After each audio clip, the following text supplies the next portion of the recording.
Hey, welcome to episode 137 of Cowboy Shit with Ted and Wacey. My name's Ted Stovin. He's Wacey Anderson. And this is the episode for the week of February 22nd, 2023. It's We're already through February, dude. yeah, dang Crazy. near. And man, I gotta say, just gotta pour one out for the boys at the Hannah hockey tournament. Sorry we couldn't make it this year. But hope you guys had a wonderful time. We'll be back again another time. Missed you. But yeah, we just couldn't make it, man. It's one of the best parts of the weekend. Yeah, it's one of the year almost. One of the best parts. It's awesome. Yeah. It's such a good time. Good people putting it on. Good fundraiser for the rodeo in town too. Can't forget about that. So Feel bad sad to have missed her, but next time we'll have to circle the wagons and get her done. Get out there. Yep, next time. Mm-hmm. Next time. Yeah, man. What's up, Ted? Well, I was just wondering what everybody's Siri voice is. You said you got the Australian guy. Yeah, a Siri guy. I've had the same Siri since like my first iPhone. I saw a thing where you could change the voice and to like make it like an Australian whatever, like change the accent on it too. So I changed mine early on after I think my first or second iPhone, and then I just had the same one ever since. And it's way funnier when you're getting map directions from an Australian dude than the regular Siri robot voice. So it'd be funny though. Take a right at the next lot. It'd be funny if you went to Australia and then you changed it. Or they changed it to an English person or to somebody else. Yeah. So a person who just had like an accent like us. They should get a Canadian accent on there. You just want to take a Larry up at the light there, bud. You have to get the guys from Letterkenny to voice it. Oh, that'd be awesome, actually. Them are the foo bar guys. That's true. Terry and Diener. Terry and Diener would be out of control. Oh man. Well, we fun show this week too, talking to Shaley Ham, West Desperado. Yeah. Awesome to visit with her. Cool to see inside the business of things. And our first like influencer interview. I would say Jadea Kirsch was kind of on the influencer train too. True enough. Yeah. At the time though, her title was Rodeo Queen. So yeah, it's true. But anyways, nonetheless, it was cool. Yeah, it was cool. Yeah, cool to hear the ins and outs and how she does her thing. And I'm sure people will find some value if you're an influencer or a budding influencer, or if you're just curious on how it all works. Yeah. So, what else, Way? So missed Hannah. And you know what? Last week, so The Bachelorette with Cassie Househour. I got to look at my telephone here because I forgot about the updates. Yeah. So far, what do we got? It was in the chat. You were in that thing last night? Yeah, I'm in the chat. Yeah, I'm just looking back here. I gotta find it. There was some funny stuff in there. Okay, where are we at? Oh, okay. So Brooke Martine has a plethora of messages. You could put the B in Bachelorette. Well, when is the Bachelorette 2.0 featuring Beatini? So Beatini for Bachelorette 2024. Hear me out. Next year, B for Bachelorette. Can I nominate you for the next Bachelorette? And then Brooke's like, the fact that you're all already just assuming I'll be single next year is so sad. That's kind of just. You know what though? Insane. And like, remember because like I think I was like seeing somebody when I agreed to the second Bachelor. Like we were on our way home from Pollockville, and we're like, and you're like, if you're single, end up being single at this time of year. So I mean, Brooke, I put a deadline. It's not impossible. It's not impossible. Oh boy. It's not the worst thing. Nothing wrong with being single. Hey. You know what? We haven't talked to Brooke about this yet, but we should tell her. And I mean, we're telling her right now. So Brooke, if you are single, we're not saying that you're gonna be, but if you are, what are we gonna put the date on it? Like probably I say it's like January, like end of January. Wait, January 15th? Yeah. Jan 15? Jan 15, 24, we'll do it for you, Brooke. So yeah, it's gotta happen. I think it'd be good content. And so far can confirm that Jaren and Brooke have not been on a date, but yeah. I won Cass and Matt had a ride home pretty much to Red Deer together, I guess. So that was right. About an hour and 20 minutes from Calgary to Red Deer for those who don't know. So it's a good amount of time to spark up some conversation and kind of get to know each other a little bit. What a better first date than a ride in a vehicle? Ride to Red Deer. Need a ride. Because you need a ride. Basically hitchhiking. That was the first date, was hitchhiking back to Red Deer. Man, not so bad. So we'll continue to stay updated on how things go with Matt and Cass. I do gotta say, I liked Brooke's comment though. She said, I feel like the Wish.com version of Dustin and Allie, which I thought was fucking hilarious. So Brooke had some good one-liners. We had a lot of fun though. Thanks to Sean Morton for making it all sound good once we got into post. What else, Ways? What Thanks to all our co-hosts for being there. It's a lot of fun. are you happy? Do you think that Cass made the right choice? Oh, you know what? I've had feedback like there's like trends going around. Vote for Lane. Bill, you're wearing your Hashtags. yeah hashtag vote for Lane. Wacey, you're wearing your Stormfront hoodie, and Bill texts me. He's like, he should have picked Woody. Should have picked Ryden, man. So Bill Man, thought that she should Woody have had picked my vote Ryden. too. Yeah, I yeah. The think only I think only person I haven't heard any votes for afterwards so far is Jaren. So can't confirm Jaren and Brooke have not been on a date yet. But sorry, not sorry, Jaren. I guess. sorry, Jaren. But thanks for But being yeah, here. Thanks for showing up, man. Hey, that's the one thing. Showing up is the hardest part. So yeah, kudos to everybody who took part. Who showed up. Yeah, even if it was on Zoom and your hot tub was broke down, it's cool. It's fine. Oh man, poor Woody. That was funny. I appreciate Woody. That was a lot of fun. Oh, do you think that had he been there, Cass may have picked him? Maybe, but the problem is she still needed a ride home. So I guess she might have been awkward. Going to Nanton. Might have been, yeah, she might have been going to Nanton. Going to the hot tub. Cassie, will you join me in my hot tub? Will you help me fix my hot tub and then get in it with me? Oh man, that was a lot of fun though. I appreciate everybody being awesome. Part of it. Yeah, it turned out really all really things good. Considered, and how there's people out there who we'll not name who bailed last minute or were submitted who didn't make it or who were selected but didn't take part. It turned out pretty good, all things considered. So yeah, a lot of fun.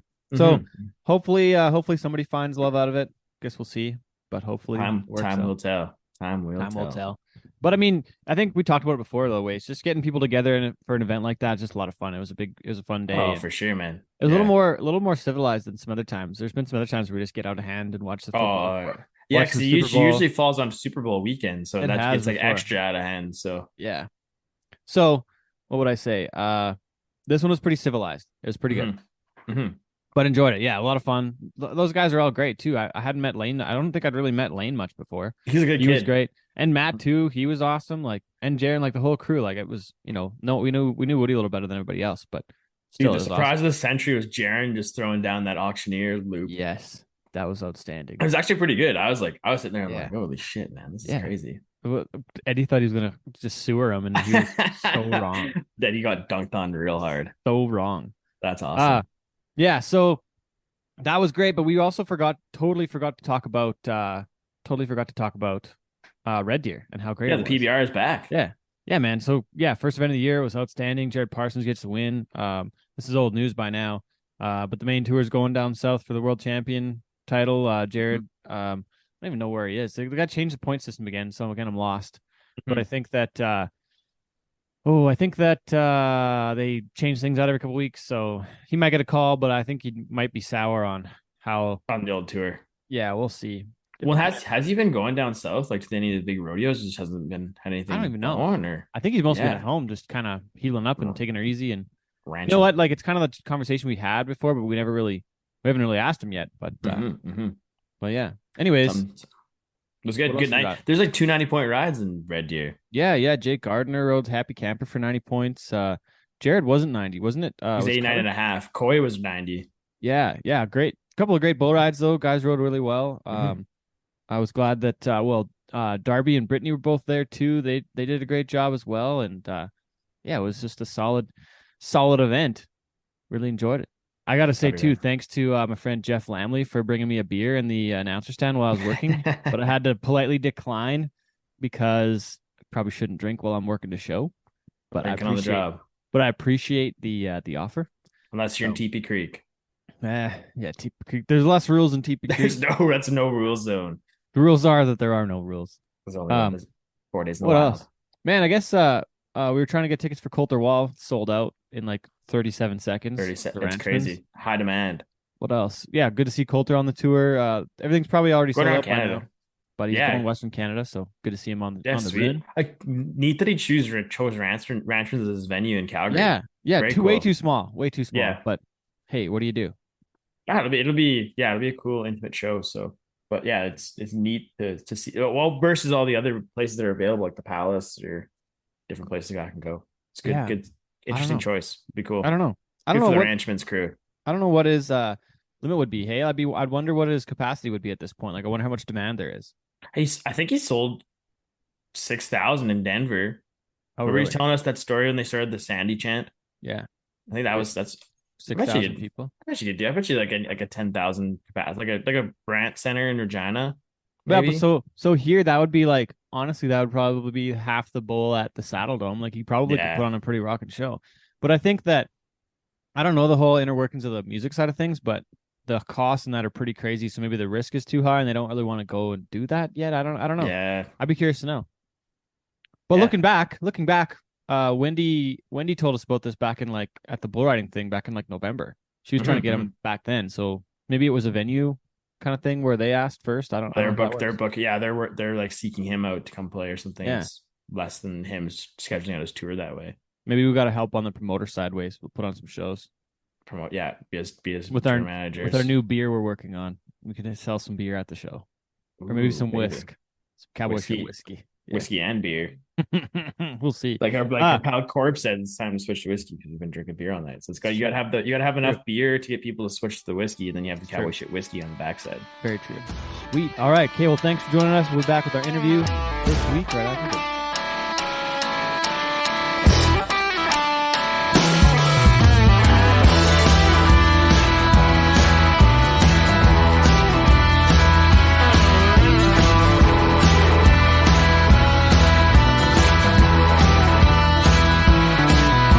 She opened up a suitcase, threw it on the floor, started picking up the pieces from the night before. Lit up the smoke, kicked the screen out the door, said I ain't looking for love no more. Love is what you find when it ain't what you're looking for. I ain't looking for love no more. I ain't looking for love no more. 'Cause love is what you find when it ain't what you're looking for. All right, our next guest is one of the largest Western influencers in the game, and she's worked with some of the biggest brands in the industry. Welcome to the show, the West Desperado, Shaley Ham. Thanks for taking the time. Howdy, guys. Thank you so much for having me on. I'm excited for this. We can only What? imagine like how busy your schedule is these days. Like even we were just talking about your honeymoon before we started recording, but you were even having to post and do some stuff while you're on your honeymoon. So there's kind of no rest for the wicked for you. Yeah, I mean, it's hard to really shut off my business brain because I feel like my business and personal life are so commingled. But I just this morning posted a job position for a virtual assistant. So I'm expanding my team and I'm hoping to hire at least one, maybe even two people this year because I don't know how I've been doing it solo for so long. Um, Even when I was working a full-time job on top of it, I don't I think I was crazy. And now I'm starting to not reach burnout, but just it's kind of a heavy weight to carry. So I'm definitely expanding my team to take some of the pressure off me. The hustle doesn't sleep. It doesn't sleep at all. You Yeah, gotta be on it and go and be doing everything all the time. I get it. Stuff's not easy. Well, and you mentioned just not at all. quitting your full time job and taking on this influencer role like in a big way. But did you feel any risk at that point, or were you ready to kind of make that step when you made it? I was honestly more than ready. I used to be a tax accountant, which is a pretty hefty job to have with something like this, but West Desperado and the whole content creation was always just a passion project. And I was doing a fairly decent job balancing both at the same time. But it was the 2021 NFR. I was out with my friends and after the rodeo one night, and I was like, you know what? I don't want to go back to this job. And my friend's like, yeah, they can replace you, but no one can replace West Desperado. I'm like, you're right. That might have been a little Pendleton influence type up right there, but she really got me going. And so once I got back from the NFR that year, I really started thinking, and I tried to actually put in my 2 weeks to quit on December 31st. And since it was right before tax season, they were like, hey, how about not? And so I didn't want to really burn that bridge because I did like my employer. So last year was my last tax season. I quit on tax day and I'm not looking back. I thought I was going to come back to do taxes seasonally, and my boss actually reached out to me in the fall and was like, hey, are you still planning on coming back? And I said, no, I don't think so. I'm too busy just doing my thing now. And it feels good to be on my own schedule and doing what I love. Yeah, jokes on them. You're hiring two people for your Yeah. team now. How the Well, tables I want to take it. Yeah, how the turntables, as Michael Scott would say. I want to go back to even before kind of that moment when you decided to go kind of on your own. And where did this start? How did you get your start with the West Desperado thing? Where did the inspiration for the Western fashion come from? It was kind of it's kind of something that's become really big in the last like 2 or 3 years, but you've been at it for much longer than that. Yeah, so I started West Desperado in 2016. I was fresh out of college, had just started my first like corporate job, but I grew up in a rodeo family. My mom's a professional barrel racer. My sister's a professional barrel racer. I just like to ride for fun. I don't really compete. But it's just something that I've been really involved in. And I used all my PTO that first year to like travel to rodeos with my mom. I'm all the way to like Dodge City, Kansas with her on the road. And I was dating my now husband at the time, and I'd go to rodeos with him. He was a professional bareback rider. And it just kind of clicked that like Instagram was, I don't want to say it was new, but the word influencer was absolutely like not even heard of yet. But I really wanted to share just like my journey. I wanted to share just stuff that I was wearing because I've always just had that love for fashion, and specifically Western fashion, since it wasn't what I got to wear on the day-to-day life in my office. And so I just kind of started up this page, and I put the West Desperado name to it, and I didn't really know what I was doing, but clearly I was going in the right direction at the time. And why Well, that how long did name? it take? Back then it was like a big thing to have like a brand name. You weren't using your real name. And one day I was sitting in my apartment and I was listening to Ryan Bingham, and his song South Side to Heaven came on, and there's a line in it, and it goes, I'm a desperado in West Texas. And just like those two words, I instantly was like, wait, I love how that sounds. And so originally my name was supposed to be Desperado West, but I went to Instagram and that handle was taken, like at Desperado West was taken. And I was like, crap. So I flipped them around. I'm like, that still kind of sounds okay, but that wasn't even my original name to begin with. It sounds better now. I think Yeah, it it's sounds better, West Desperado. looking back, it has a way better. It rolls off the tongue a little bit nicer, right? Yeah.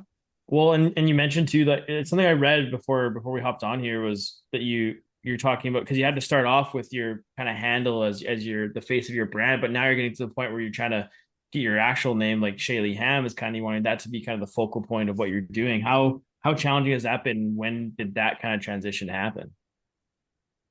I would say in the last like 2 years, kind of how the whole content creation and influencing has really started to blown up. I wanted to be known more than just West Desperado, kind of this ambiguous figure online. I was like, I want people to actually come up to me and like be able to say my name, and not just like, oh, are you West Desperado? So it's something I've really thought of, but I've kind of expanded my brand beyond just content creation now with some of the partnerships I have going on and some of the ideas that I'm forming. So I guess I'm like content with West Desperado, keeping that as like kind of my main headline, because I want it to really encompass everything I'm doing and it's not so much me focused. Well, what have your thoughts been too on the growth of the influencer like industry within Western? Like it's kind of there's hundreds and hundreds of people doing it nowadays, and you got the Dale Brisby's of the world and people doing it that stuff. Like, how has it evolved in front of your own eyes from where you started to where you're at now? I think it's been amazing, just especially brands taking it more seriously and reaching out and wanting to work with influencers, not just me, but influencers of all sizes. And it's not just like this ambiguous thing that, oh, this person's just randomly posting online. People are starting to see like everything that goes into the whole idea of being a content creator or being an influencer. And I think it's been fun to see the different avenues that people take it, because even the general blanket term Western influencer can mean so many different things, especially with how involved someone is in like the Western industry. And so I think that's been cool to see like how it plays out. So one thing Ted and I kind of were talking about before we hopped on was kind of like what would your media kit look like? How are you showing value to these brands you're pitching to work with? Or are you at the point now where a lot of people are coming to you seeking out work? Yeah, I'm honestly kind of at the point where I have a very long waiting list. And that's mostly for some smaller businesses. I do primarily, it's like I don't want to toot my own horn, but it is pretty exciting. Like mostly businesses are coming to me, and I've kind of established myself among some of the larger businesses in the industry, so they are familiar with me. But media kits are super helpful, especially when working with the smaller businesses, because they don't always know what they want from an influencer. They know that this is something they should be doing. It can be beneficial. So having a media kit, especially that has packages on it, in terms of like what you can offer, showing your audience demographic and kind of how they're engaging with you, is definitely something to have on hand. But I will say, I feel like media kits are becoming less of a thing. And if someone really doesn't know what they want or how they want to work with me, I'll send them a media kit as a starting point. But 9 times out of 10, I'm like, okay, do you have an idea of what kind of content, how much content? And I kind of just go from there because I already know my base price line. So looking back kind of on the beginning for you, were there some influences for you? Were there some people you were looking at being like, hey, I want to take some of their style or like incorporate that into my looks? Or were you kind of just shooting from the hip, traveling around? No, I definitely had some gals that I started following, had no idea who they were. Again, I'm up in Washington State, and so a lot of Western influencers I feel like are located in Texas. And so I found some gals just by luck of the draw when I was scrolling on Instagram one day. And their handles are, well, they used to be at least Katie Jade and Rachel Joy. And they're both mothers now. And I saw them and I saw what they were doing, because they definitely started just sharing outfits and sharing their lifestyle before I even thought of something like that. I watched them, I saw how they were dressing up for the rodeos, and I was like, these girls are so cool. Like they're just like, they have no cares. They dress amazing. I don't even know where they find half their clothes, but I was like, these girls are doing it. And I was like so inspired by them. I was like, I think I can do it too, in my own way. But those two gals are definitely ones that I've looked up to like since the beginning. I wanted to ask you about some of the biggest wins with some of the brands you've had so far, and what those have looked like, kind of thing.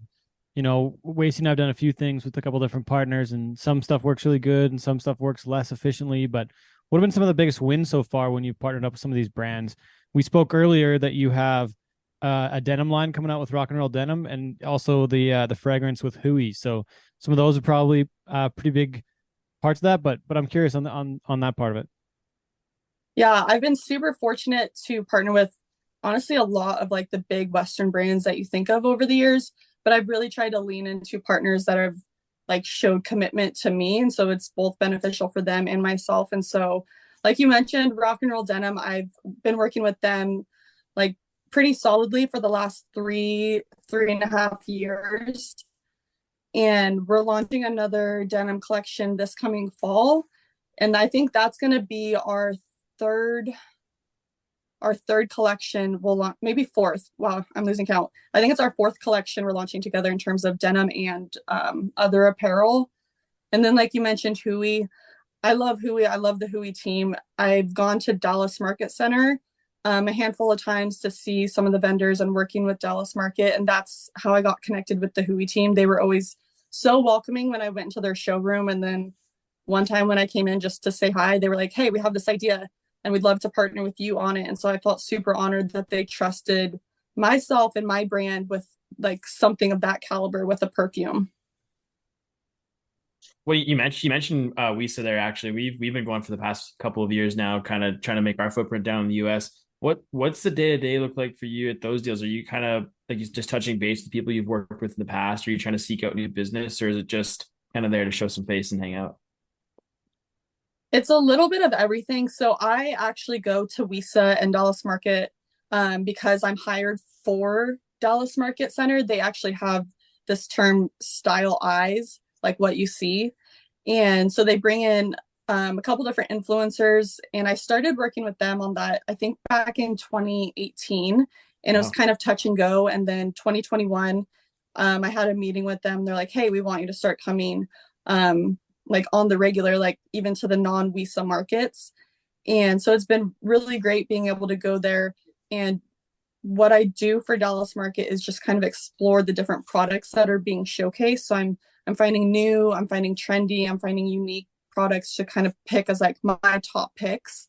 But it's kind of a double win because then I also get to go there and make the face-to-face connection with brands I'm working with or meet new brands. I think that's when we first met. Yeah, Was that last year? it was 2021, I think. Yeah, you came by the booth there.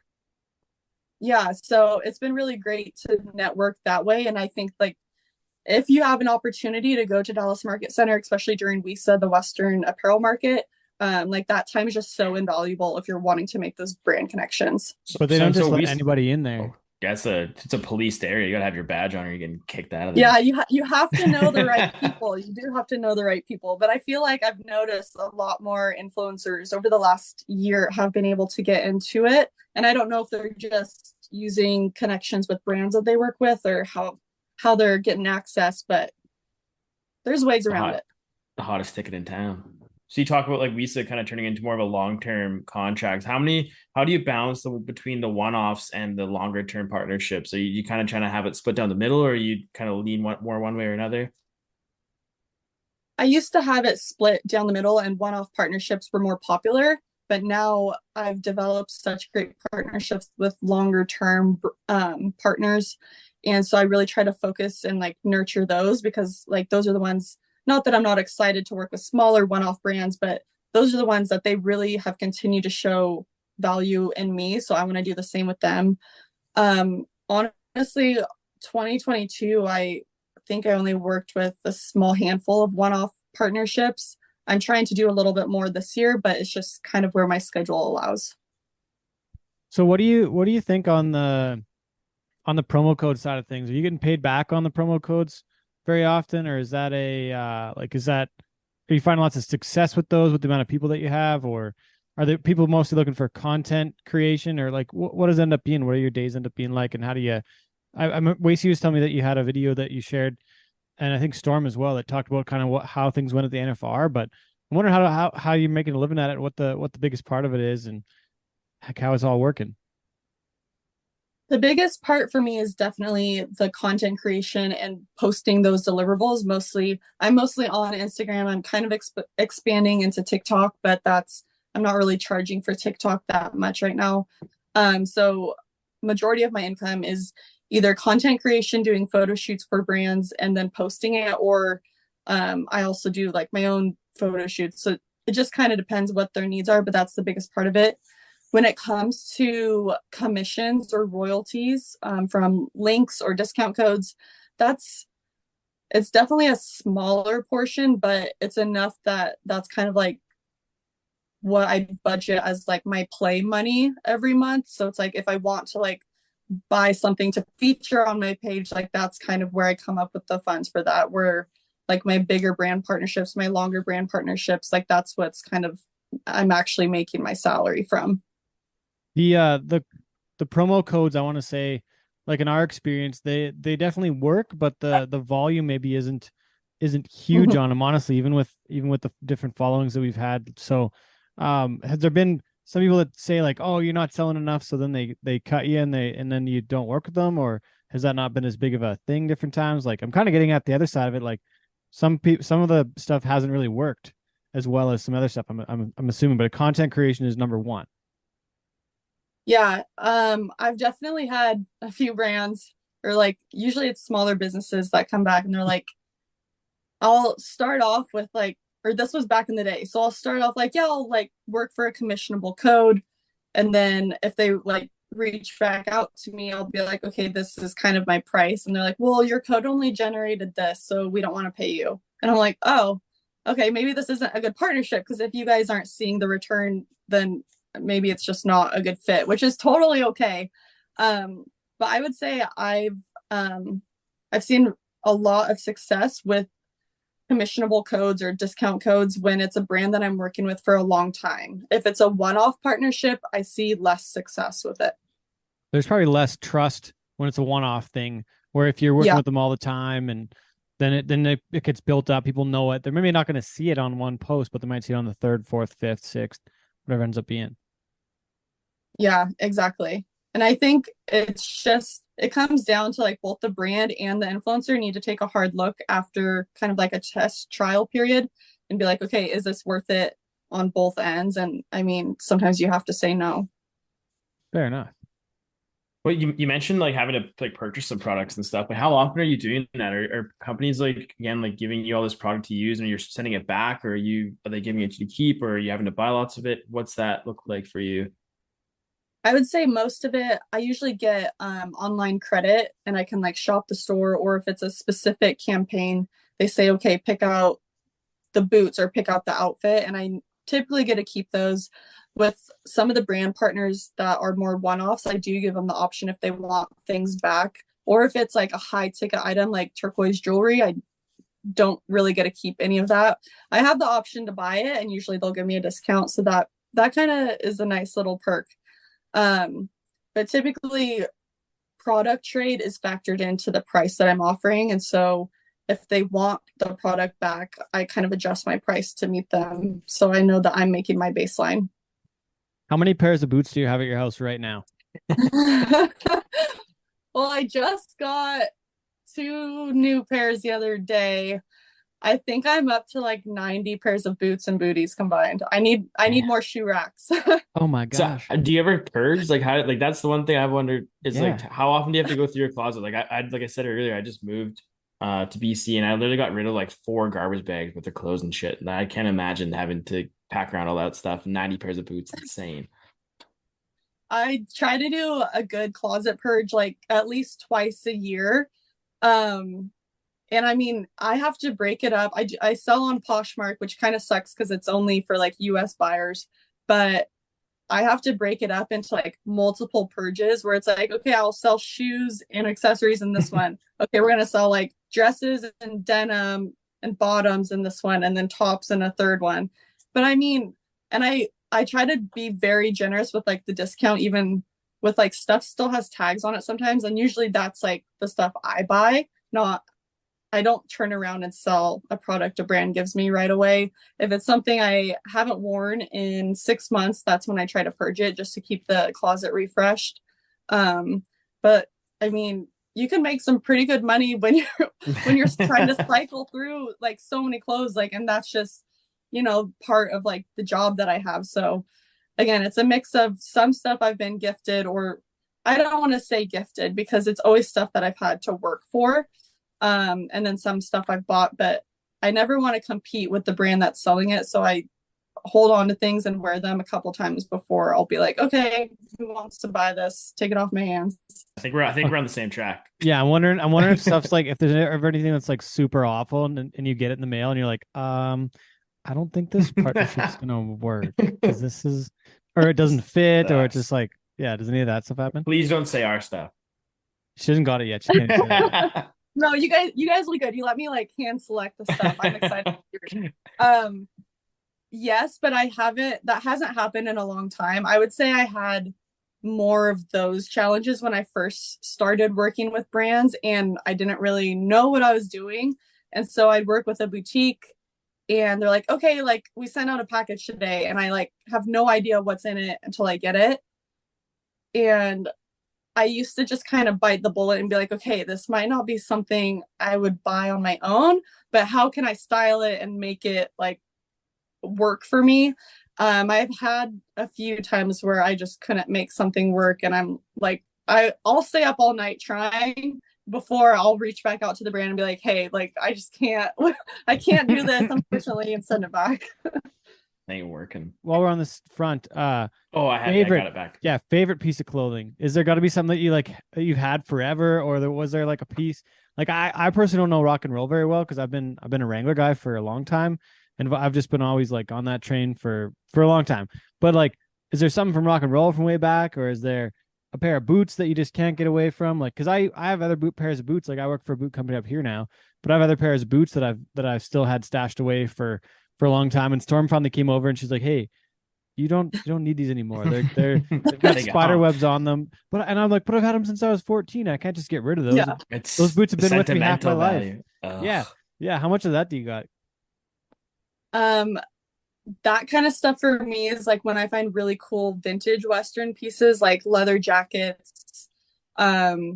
I have a couple pair of Dan Post boots that I've had, I think like since I started working with brand partners. So like 5+ years, and they don't make them anymore, or they don't make them in those colors.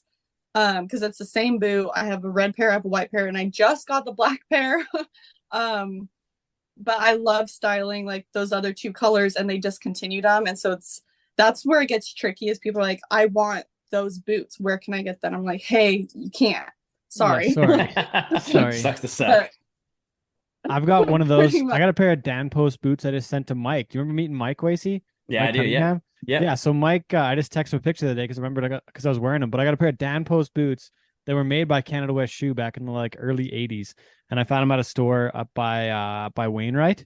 My friend Louise at Big Valley Sales, she had them at her store, and Wacey got a pair that were similar the last time we were up there. But yeah, I know what you mean. Like some of that stuff just sticks with you, and you gotta, because they're older than I am, right? So this pair of boots, I've kept them in really nice shape and try to keep them, only wear them once in a while, but kind of fun. Very good. I wanted to ask about managing expectations between what you offer versus like brand expectations when you do a partnership. I know there'll be a lot of times if you're asking for a certain amount of money, like some brands can probably have outrageous expectations. Like how do you kind of bring people back down to earth to kind of make it feasible for yourself and for what the brand is expecting?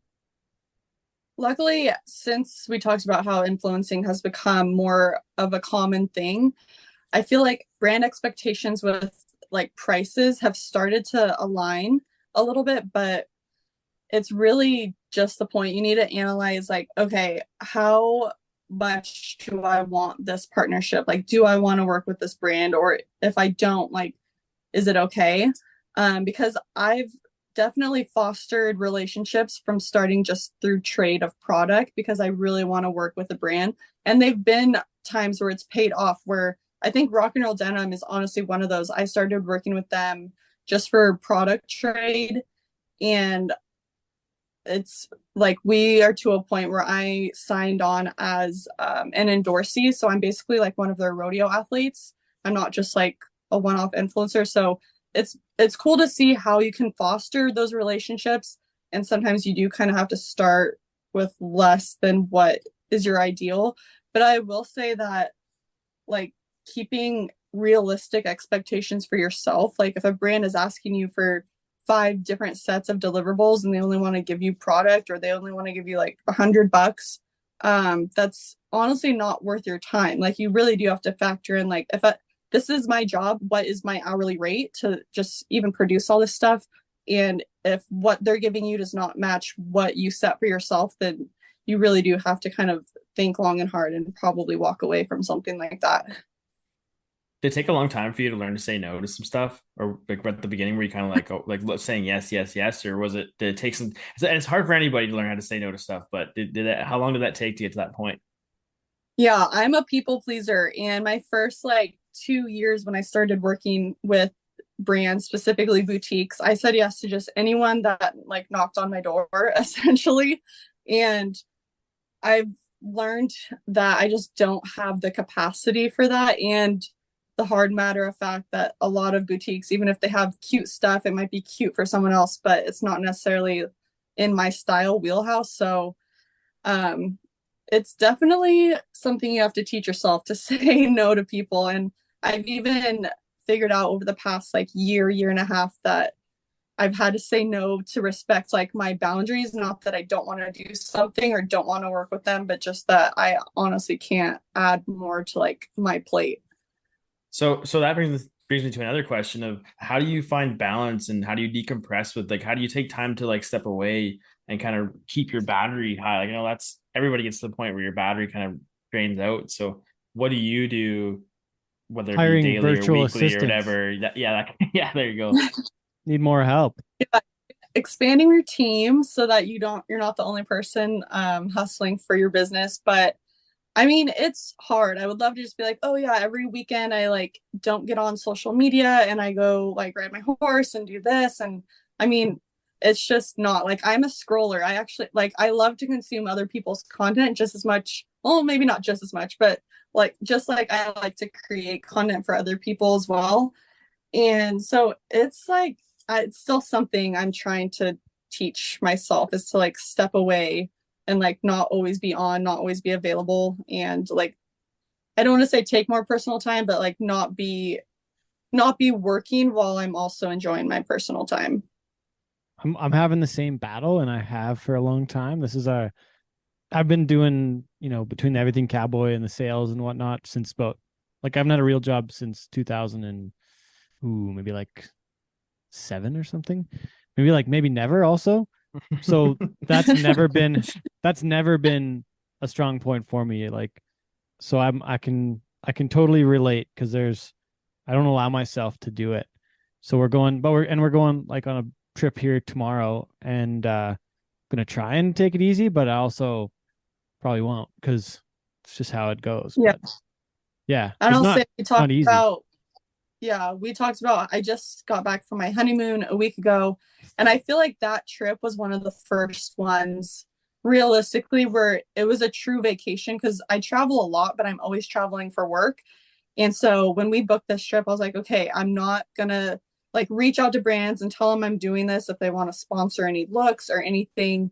I did still post a few times while I was there, but it was just for the sake of, I just wanted to share what I was doing, and it was less of work. And so I don't know, that was again my first true vacation away from work trips. And so I kind of got a taste of it, but it's still just hard.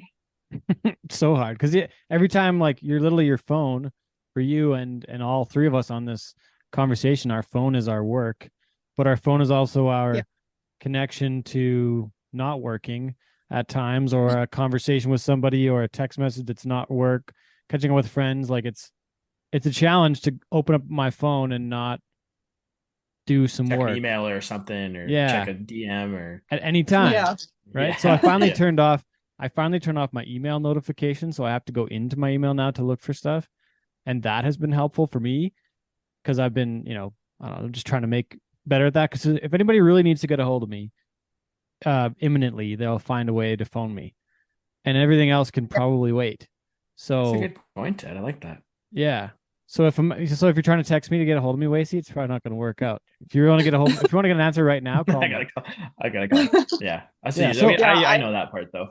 Yeah. I turned off my Instagram notifications, I think back in like 2017. Yeah. And so, I mean, I'm still on Instagram a lot of the time, but I like that you said you turn off your email notifications. That's one I need to do, because I have 2 business emails and then my one personal one, which I still get business stuff to that one sometimes. So I think that's the next step I need to take.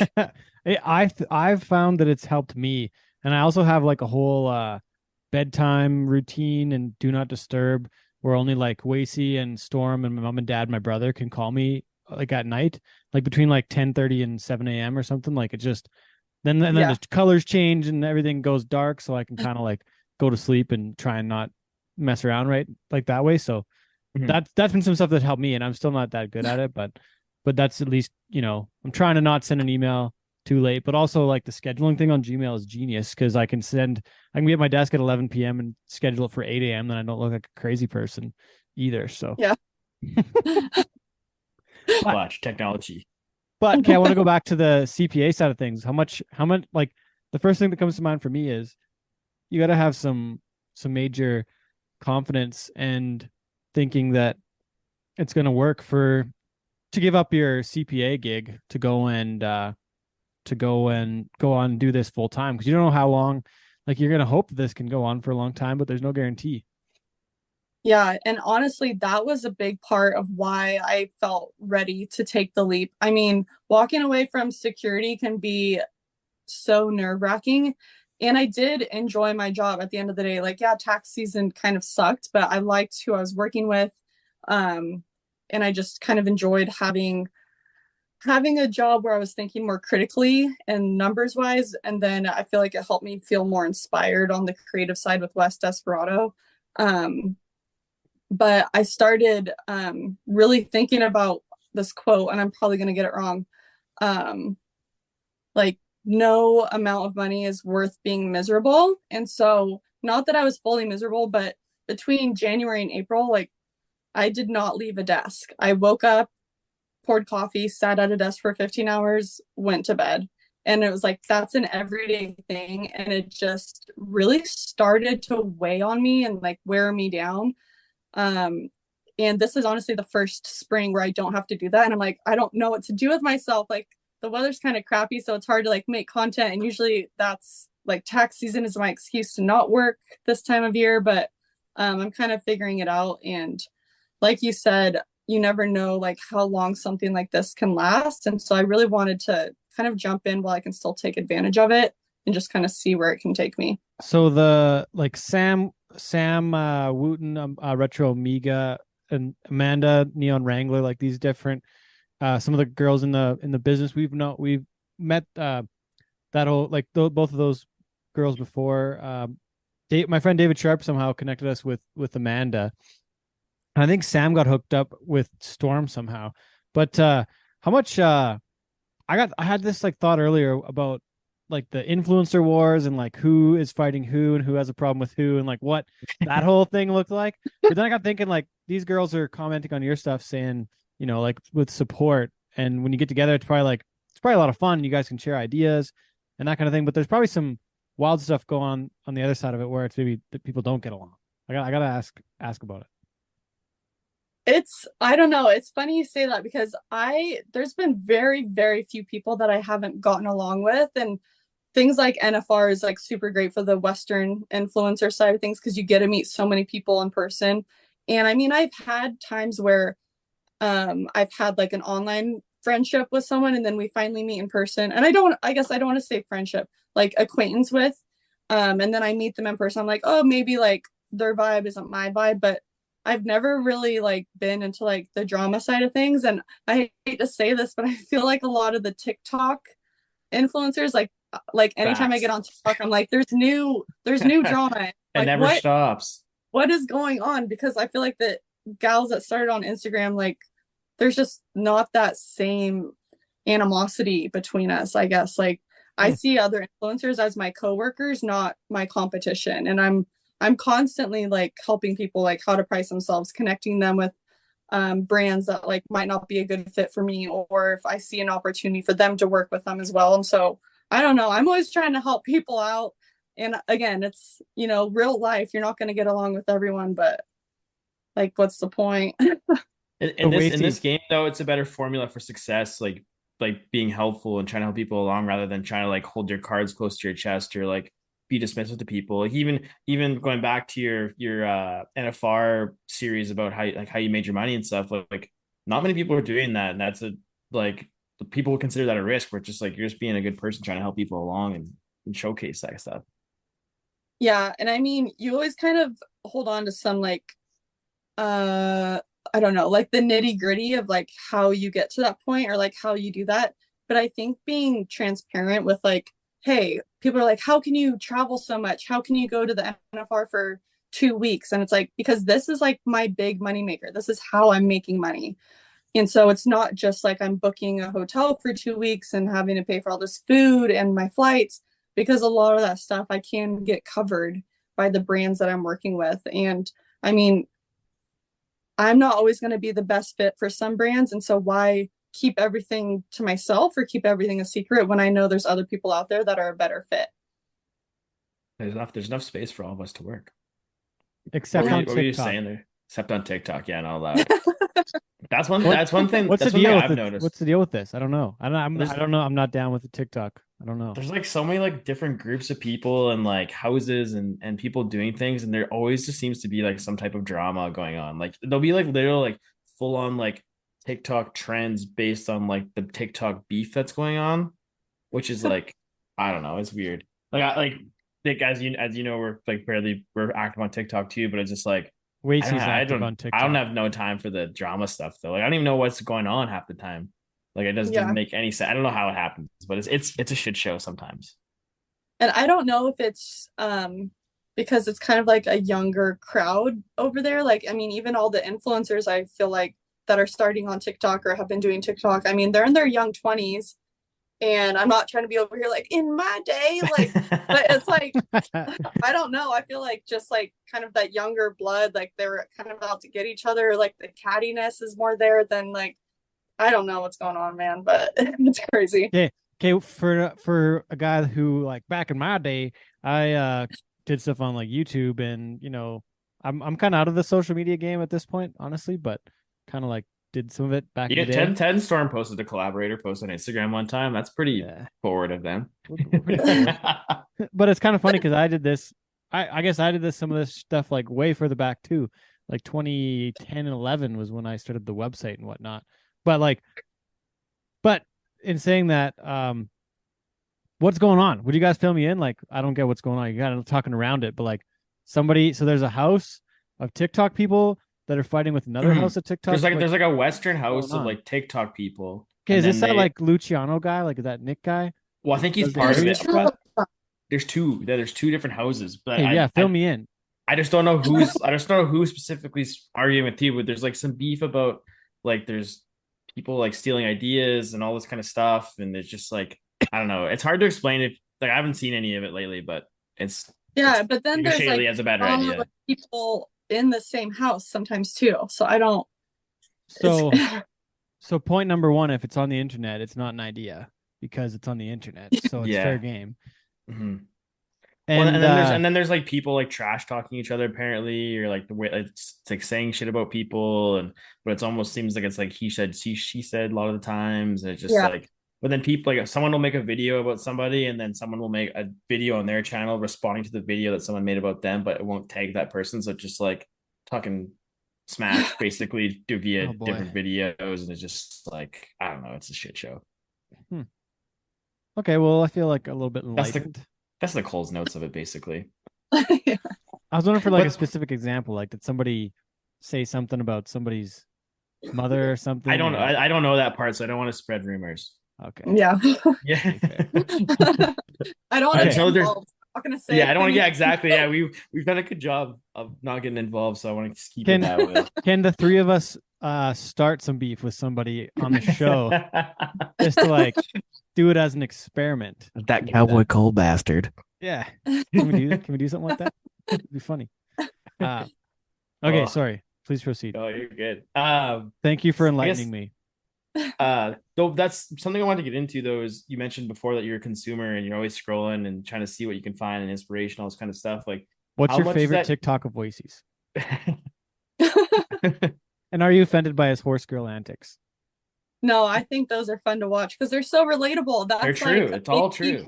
For content, you want to be relatable, and I'm like, okay, even though I'm not like a barrel racer, but I'm like, I'm around barrel racers a lot, and it's like I literally have a notes in my phone that's like shit the barrel racer said while I'm like traveling with. It's like it's true. It's never ending. It's just this like a pure content stream. Like if you've been around them or grew up around them, or your mom was one, or your sister, or what you dated them, whatever. Like there's always something you could do with those. Wait, I haven't dated a barrel racer since 2000 and maybe 10. I don't think. You probably could come up with some good stuff too, just from. No, it's been a long time. Like I still have trauma. Yeah, the trauma's gone. It's been long enough that I don't even know what happened. I don't know, man. It's probably still there. But anyways, what I was getting at is with the way that Instagram and TikTok's come on the scene, it's changed from like there people are focusing more on video and that kind of stuff and trending audios and all those different things rather than just photos type stuff. How have you had to change your game over the years to kind of adapt to that? And have you found it to be easy, difficult? I've definitely found it to be kind of challenging. A big part of my brand when I first was getting started was creative photo shoots. So I love to just think of like these out of the box ideas and like how I can encompass that and how I can relate it back to like the Western industry, or at least like my brand. And so when like the big shift to video, it really kind of made me sit back and think just like the direction I can go with those, because I mean I still struggle with it today. It's like everyone is doing like the same trends or using the same sounds over and over, where it's like if I hear Flowers by Miley Cyrus one more time, I pull my hair out. And I think that song has been released for like a week. And so if I do see a trend or a sound that I can really come up with something unique to put my spin on, I'll hop on board. But I still just like my first purpose and what I'm doing is to serve my audience. And I have list upon list of things that they request from me. And so I definitely want to try to hit those marks before I hit any marks that might get like my video shown more or, you know, help me grow more followers. Like I want to serve my community And sometimes video is a better option to do that, but you really do have to sit back and kind of make that shift because it's completely different than still photos. A good example of that is your series on the about the NFR. Like you're taking advantage of that kind of feature, but you're adding value to your audience. People will respond positively to that. Yeah, and education is like a big thing that I'm trying to focus on this year. And Ted, I might have to get some tips from you because I'm going to be launching a YouTube channel. I'm not sure how well it's going to go over, but I'm going to kind of dabble in that longer form content and then still be able to like cut that content down where I can give like clips on in short form. But like just being again like transparent and educational, I think is a big thing that the industry is lacking. And I have a boatload of knowledge that I've learned from others that I've like self-taught and had experiences with. And so I'm hoping to really kind of dive into that this year and help other people wherever I can.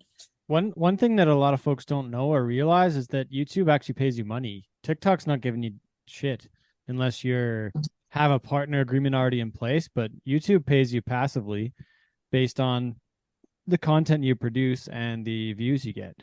So if you're creating unique content on YouTube, you don't have to have a partner. Anything that's a partnership is a bonus because if you have enough views, the passive income is there. So yeah, TikTok doesn't pay anything. Neither does Facebook, as far as I can tell. Instagram is only on partnerships, but like YouTube, like there's a lot of folks who make a pretty good living on YouTube just sheerly out of views based on having great content. So your content is already great. So put it into something longer form. And the one idea that just came to mind for me was Wacey wrote the intro saying you were the largest Western influencer, and then I got thinking, I don't think she's not large. She's not large at all. She's the influencer of the influencers. Like she's the most influential of the influencers. So you could use that and be you could be the influencer trainer in the Western business. So like you could be that, like somebody like that that's a knowledgeable and you're teaching the next whoever it might be, and you can sell courses or like I don't know, like that's just something that came to mind for me was that it's probably what you're already planning, but anyways. Yeah. Yeah, that's what came to mind on my end. I was gonna say I haven't mentioned that before, and I mean I didn't tell you guys not to mention it, so it's okay. But yeah, I have a couple courses that are gonna come out this year, so I'm trying to kind of build this whole like more passive funnel for myself. Like, so it'll benefit me because I'll be able to make more money not off of brand partners, but then B, again, it's going back to like serving my community. I'm constantly getting questions from girls like trying to do what I do or just don't know the right path to do it. So that's something that I think is like really cool to explore to like YouTube or like the longer form content or mini courses. I want to ask about your community management side of things. Like you have a large community built up.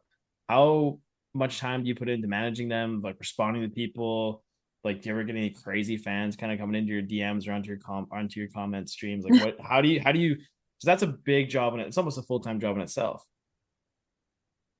Yeah, and you're totally right. And that's one thing that I'll always have a hard time letting go of because I respond to almost every DM that I get. If it's something that I know I'm going to share like a link for later, I'll leave them on read, but I really want to let my audience know that like I'm there for them.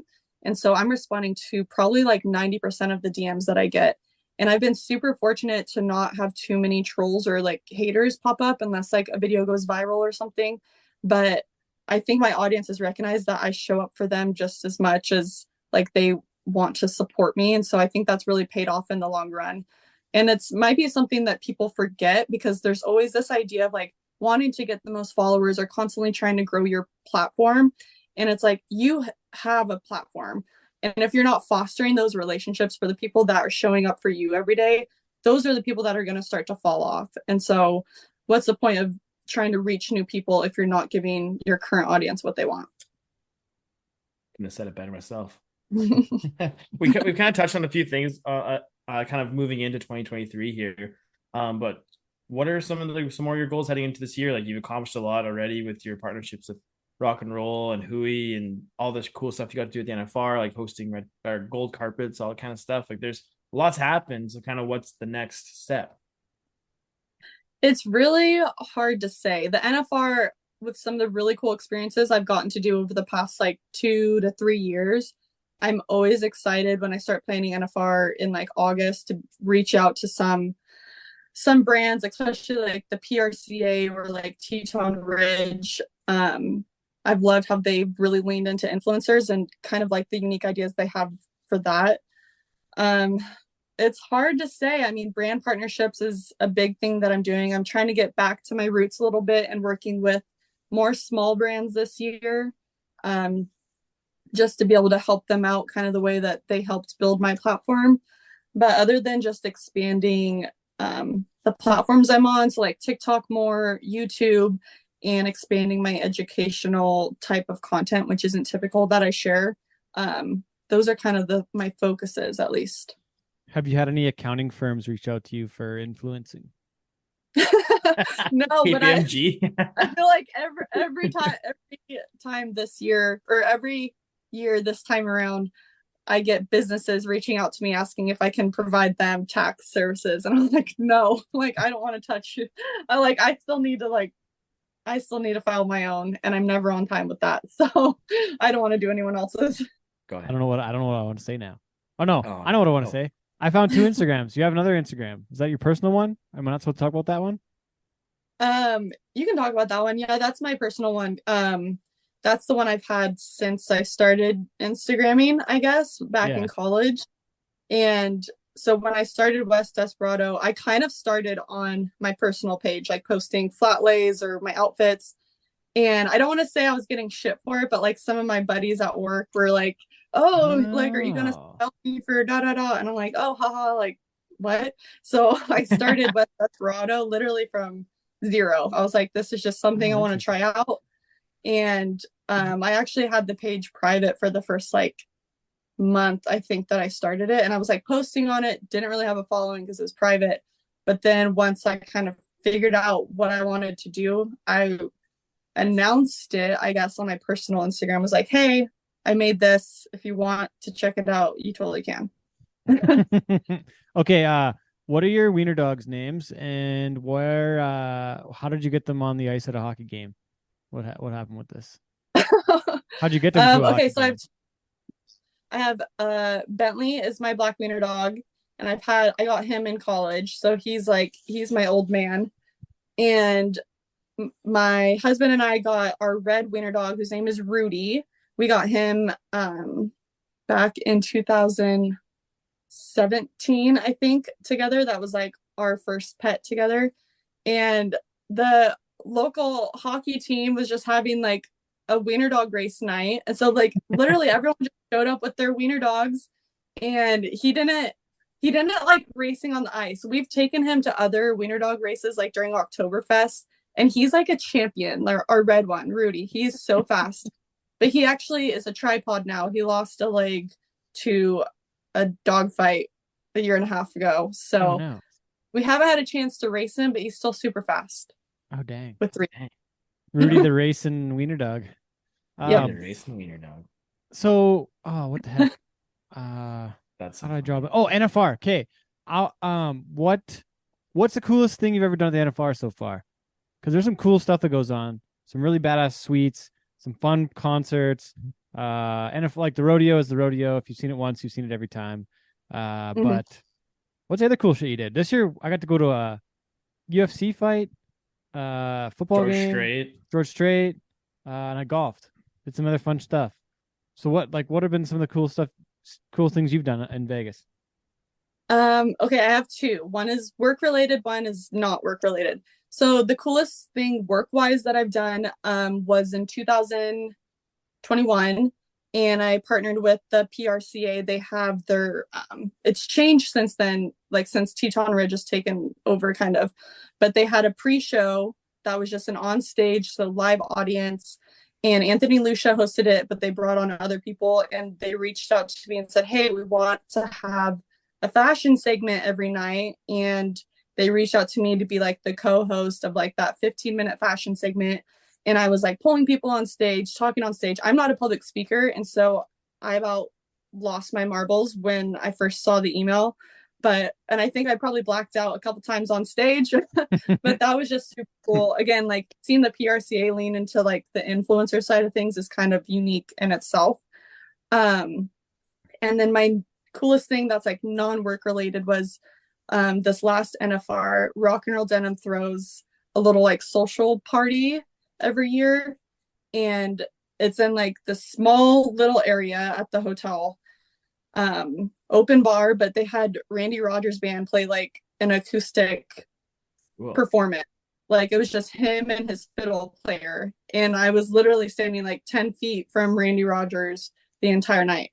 And so that was just like super cool. I haven't even shared any of the videos that I have of that, but that's the private collection. Yeah. So as for myself, as somebody who doesn't share much on social, and I haven't, like, I feel like I kind of got burnt out on the social side, like probably 3 or 4 years ago, and I kind of gave up doing that. Like I was mostly, I didn't even create that much. I just kind of posted a lot for different brands like Canadian Pro Rodeo, PBR Canada, everything Cowboy. We did that for a long time, but I feel like there was more. I got feeling because there was a lot of writing to it as well, but I felt like there's more that I couldn't say than what I can say. And I'm assuming there's probably some stuff that you can't share or don't want to share, or on the other side of things, how do you avoid working with competing brands, or is there any issues there?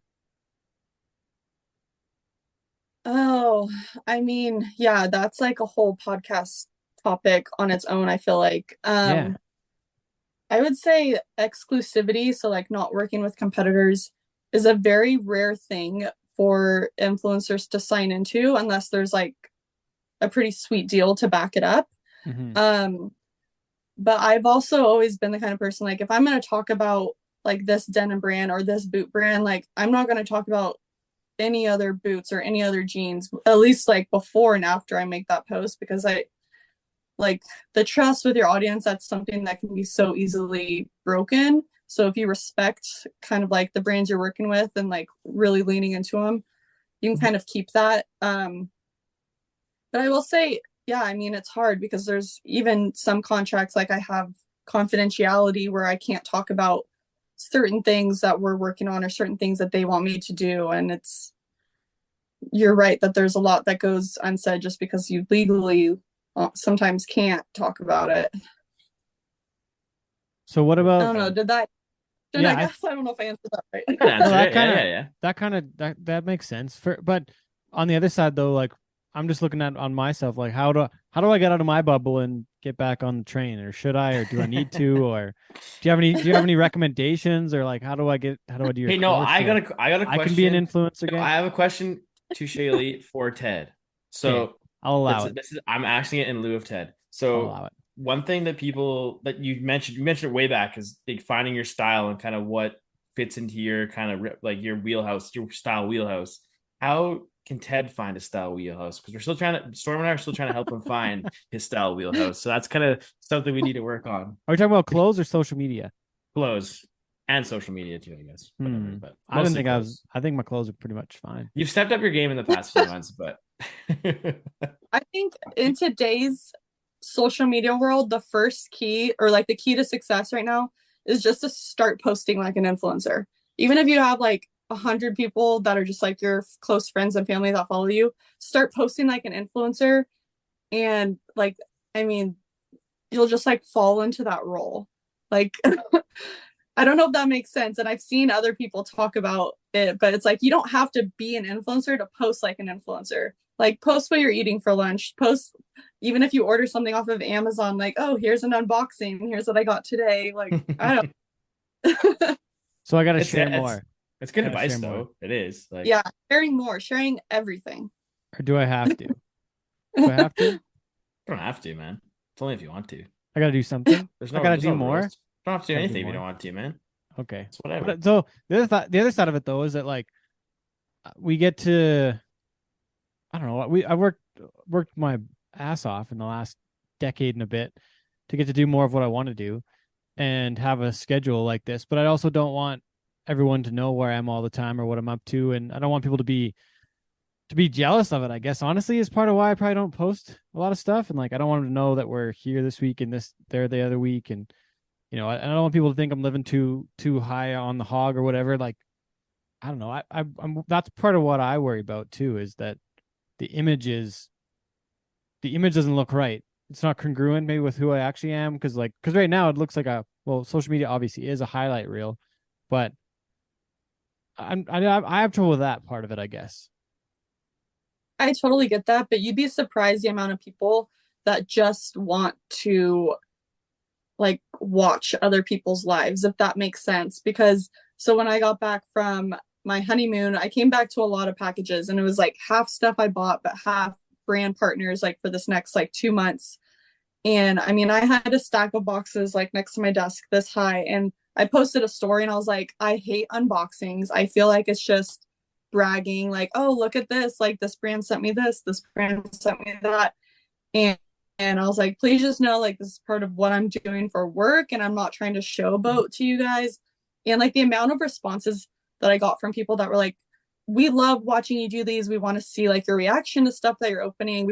We understand that this is how you're making money, and it's like exciting to see like what you're getting, even if it's stuff you're buying or from a brand. And like people, like today's day and age, like people really just want to like watch other people's lives. That sounds kind of pathetic, but like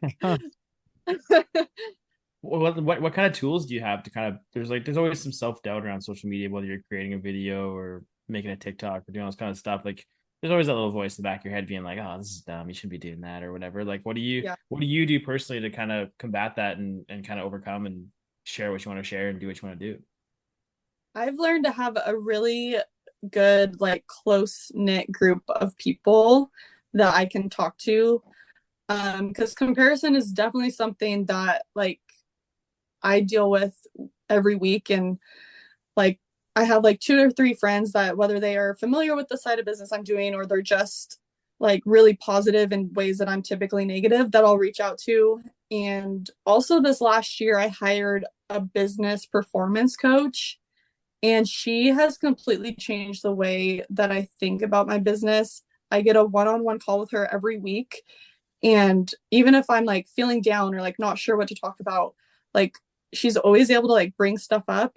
And if I start talking down on myself or start comparing myself to other people, she can like flip the switch and be like, look at all this stuff that you have built and done. And so just having kind of those like cheerleaders on your side, or people that you can like vent to, talk to, gossip to, whatever you need, like that's really been like my safe haven, I feel like, with living such a social life. Can I ask you what it costs to have a business performance coach? Is not something I'm even familiar with. You don't have to tell me, or you can tell me later. You don't have to say right now. I don't want to put you on the spot, but yeah, well, I don't wonder know what that works, how that even works. Just her pricing, I'm not sure. It's not cheap. Yeah, I'll say that, but okay.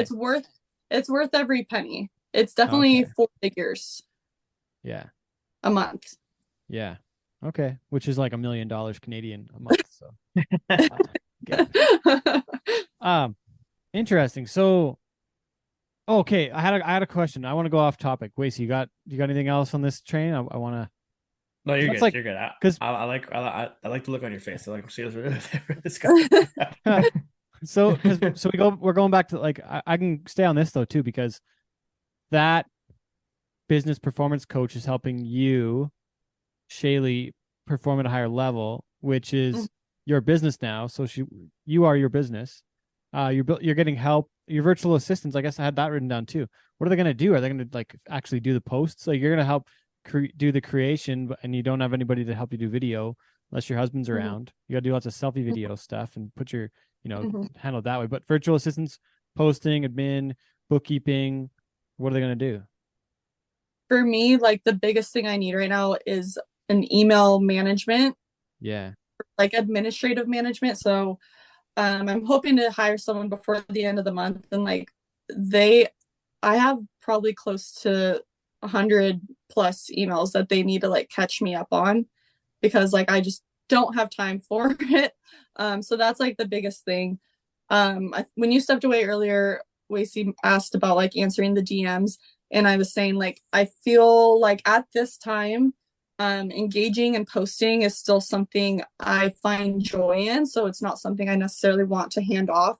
But one of the things that I do have goals for my virtual assistant, or if I need to hire someone else for this, is when I'm at events like the NFR, like Wacey, and I have to be like physically present as West Desperado. I don't have, or I hate taking the time to also try to be online West Desperado because it is a big time suck. And so that's something that I definitely want to look into in the future. So like event specific, they can be posting for me. But mostly it's just for emails. Okay.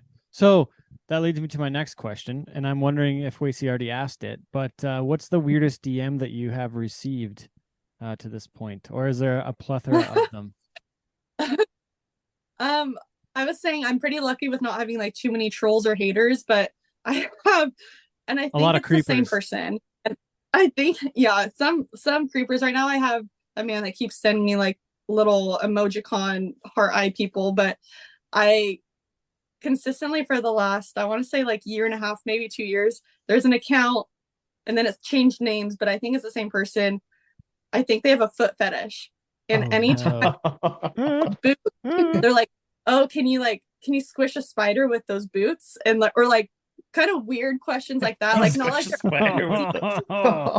it's not like they're asking to see my feet, but they're like, they'll comment and like, or message me and like just admiring my feet in boots. And Oh man.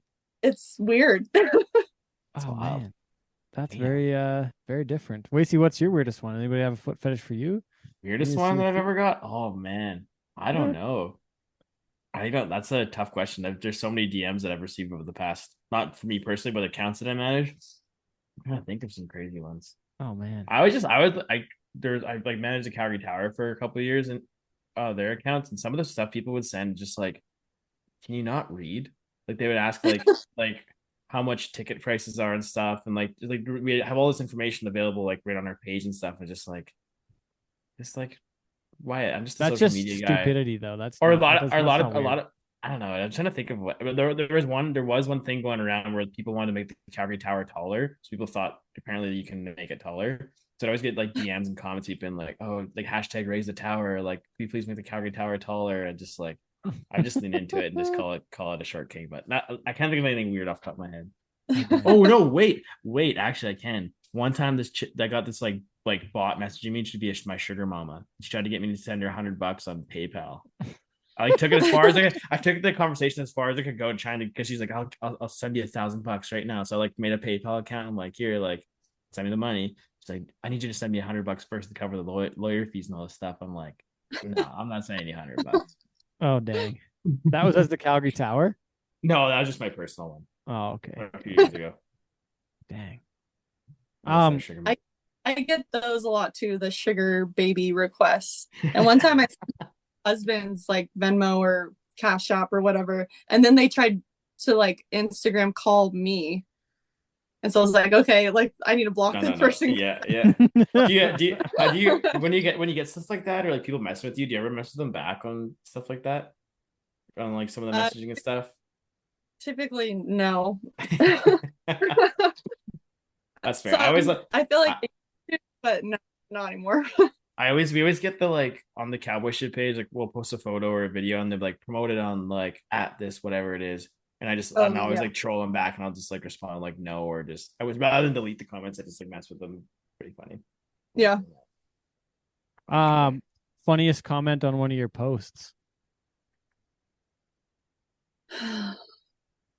What comes to I don't mind? know.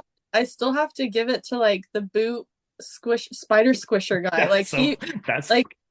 He comes out of the woodworks and like comes in hard for like a solid week, commenting, sending me messages, and then disappears for a month and then comes back. Do you ever have conversations about this with your husband? Do you think he's punking you? No, you got a burner account. I have to tell him that to go engage with my normal posts, like remind him that I'm posted so he can go like it and tell me how pretty I am in the comments. So I don't think he's taking the time to send me spam. Oh, and speaking of that kind of stuff, like how supportive has he been in this whole journey with you and it's he's kind of, it seems like he's been with you pretty much the whole way. Yeah, he honestly didn't have a choice because I feel like it was the first year of us dating is when I started this account. And I mean, he's been super supportive from the beginning. He's helped me create content. He actually bought me my first like DSLR camera back in the day. Every now and then he'll help me take content. So I'll set the settings on my fancy camera and just he actually has a really good eye behind the camera. So he helps me take a lot of my content. I kind of have to work around his schedule. He's a farrier, so he shoes horses. But like this time of year, he's not as busy. So it's a little bit easier to rope him into things. And he's mentioned that he likes when brands want to send him stuff too. But then I'm like, okay, now you have to like model it with me. Like you have to make a video. You have to take pictures. He's not quite sure how he feels about that yet, but he toughs it out and he's been super supportive with it. I'll have to double check with Storm if she sent your package yet to see if we can get him some extra cowboy shit in there too. I'll have him do an unboxing with it. Nice. That made me think though that I work with Montana Silversmiths, and I'm wondering if there should be like a Montana Silversmiths world champion Instagram boyfriend, because there's probably some Instagram boyfriends out there doing a lot of videography and photo taking that could probably win that award. The unsung heroes. For sure. I have a handful of people that I can think of that I know like they're having some help behind the camera or in front of the camera. How important is it to you like showcasing your personal life on your channels and stuff? One thing I really appreciated was after the NFR, you got home and you showed yourself like shoveling snow and taking care of your animals and all that kind of stuff, just showing kind of how it's not always the glitz and the glamour of being on the road. I definitely didn't always show that side of it, especially like old school Instagram. It was kind of, it still is a highlight reel, but it was really like Insta goals type of thing. So I only shared like my like photo shoots or like my creative stuff, but I've really liked the like bigger connection that I can make with my audience when I show more of like the day-to-day life. And so animals, especially within the Western industry, like people want to see like kind of what you're doing with that. But it is like a fine line. I feel like people might think they know me or like know what I'm up to. And it's like, I only really want to show publicly like specific things, and not that I'm hiding anything, but that's kind of like the boundary you have to set when you are a lifestyle type creator. Like you still need to keep some things like more ambiguous or like just like keep them in your personal life so that you're not just like constantly feeling like you have to share every little aspect of what you're doing. You got to keep yourself sane. Okay, so first I want to jump into with kind of your thoughts on the way cowboy and western has become like a mainstream thing. Well, obviously with Yellowstone, Beyonce doing her thing with Adidas. Like there's so many things that western's cool again. It's cool to be a cowboy. What's cowboy, cowgirl? What are your thoughts on how that trend is came to the forefront? I think it's awesome because at the end of the day, it's going to start bringing in more money for the Western and like rodeo and agricultural side of things, especially I think there was like record numbers at the NFR this year. And I don't know if that was just like post pandemic or if like since Yellowstone has blown up so much, like people want to be out here and like see the type of lifestyles that we live like day to day or at these like different kinds of like sporting events. So I think it's cool in that aspect that it really has brought like this newer audience and like expanding just like cowboy culture, because I mean for the longest time it still kind of is like a dying breed. But one thing I don't like about it is how it's kind of brought out like people want to gatekeep it so bad where, and I feel like Ted, to answer your earlier question with like TikTok drama, like that's a big thing that just like keeps reoccurring is like calling girls that dress up buckle bunnies, calling guys like city cowboys, and it's just like you don't really know like what they're doing like day to day or like their connection. Everyone has their own connection with the Western industry, whether it be rodeo, agriculture, or just like country music. And so I hate like how it's also brought like some animosity out in people and where they want to be like, well, I'm more cowboy than you are. Yeah, that's a good point, because I saw a video that Nick Luciano did, and shout out to him for this. He mentioned that on his podcast, I think, saying how there's kind of that gatekeeping going on where if you don't live and breathe, work on a ranch or doing all the cowboy stuff 12 hours a day, then you can't be involved with the Western lifestyle. There's kind of that stigma around it, which is it needs to go because there's enough room in this circle for all of us. We're never going to reach. We're never going to reach new audiences or new people if we keep gatekeeping it that way. We're just going to kind of restrict ourselves from the inside out. Yeah. Why? So now that Dale Brisby has made his way into Yellowstone, is that a goal for you now? Like, see, does he have an in for you with that crew or what? We expect to see you on Yellowstone season 6 or part 2, season 5. I'll have to call up Dale and see what he can do for me. But I think that's really exciting how they've started to take some of these.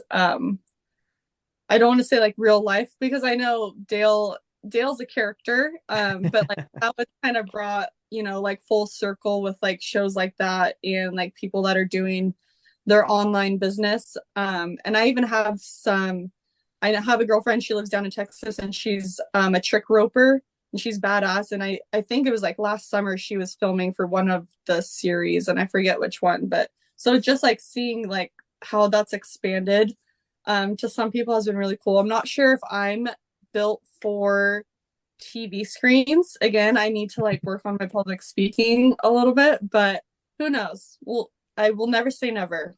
You could be like Dale and just be eating beans in a lawn chair, just like having a bite to eat. Like that wasn't there was not a lot of skill needed for that sort of thing, right? Yeah, that's true. Tell you drop some beans on your shirt, then you look good. Cool. Oh dang. Get the beans. I'll say though, I've gotten like pretty decent at podcasting because I've been on a few. Funny story though, back in 2020, I was interviewed on Anthony Lucia's Live with Lucia podcast, and it was live at the NFR when it was in Texas.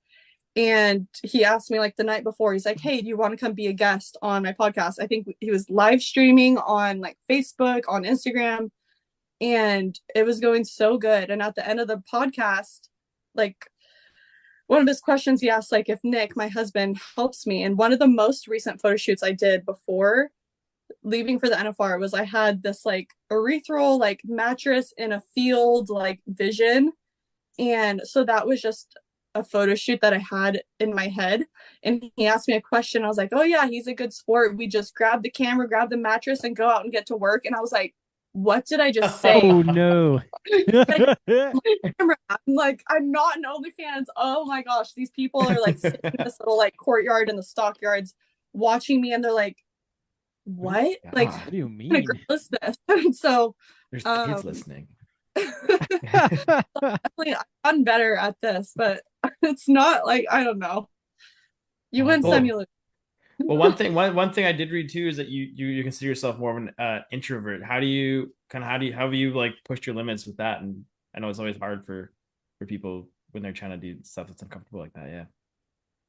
Yeah. I think the biggest thing that's helped me is just like forcing myself to get out there and do things. So be interviewed on more podcasts. Dallas Marcus Center has had me actually do the intro for some of the fashion shows that they have during WISA. And those are always like super nerve-wracking because I mean that's a pretty big crowd that shows up, and it's hard when you're off camera, like when you're just filming yourself, because you only get like one shot at some of this stuff.